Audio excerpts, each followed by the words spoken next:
اعوذ باللہ من الشیطان الرجیم بسم اللہ الرحمن الرحیم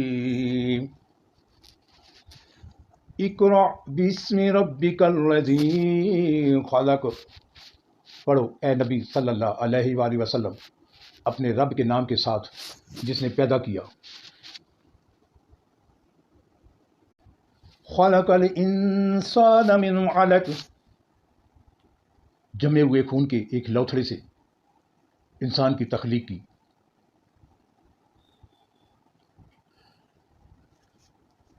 اقرأ وربک الاکرم الذی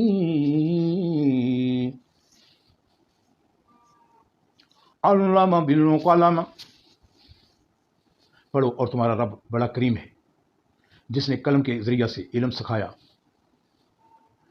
علم الانسان ما لم يعلم، انسان کو وہ علم دیا جسے وہ نہ جانتا تھا۔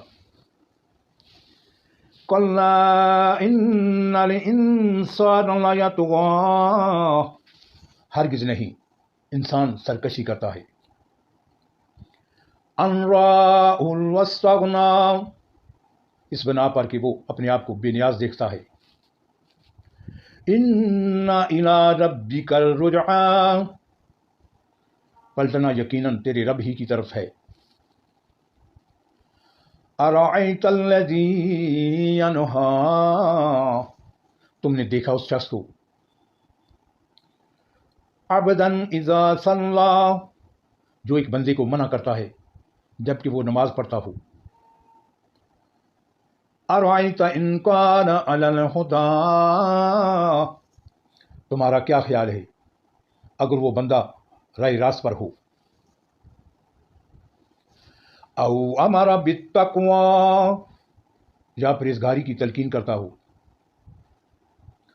ارأیت ان کذب وتولی، تمہارا کیا خیال ہے اگر یہ منع کرنے والا شخص حق کو جھٹلاتا اور منہ موڑتا ہو۔ الم یعلم بان اللہ یری، کیا وہ نہیں جانتا کہ اللہ دیکھ رہا ہے۔ کلا لئن لم ینتہی لنصفعا بالناصیہ، ہرگز نہیں، اگر وہ باز نہ آیا تو ہم اس کی پیشانی کے بال پکڑ کر اسے کھینچیں گے۔ ناصیۃ قاذفات خاطیہ، اس پیشانی کو جو جھوٹی اور سخت خطا کار ہے۔ فلیدعو نادیہ، وہ بلا لے اپنے حامیوں کی ٹولی کو۔ سندعو الزبانیہ، ہم بھی عذاب کے فرشتوں کو بلا لیں گے۔ کلا لا تطعہ واسجد واقترب، ہرگز نہیں، اس کی بات نہ مانو اور سجدہ کرو اور اپنے رب کا قرب حاصل کرو۔ صدق اللہ العظیم۔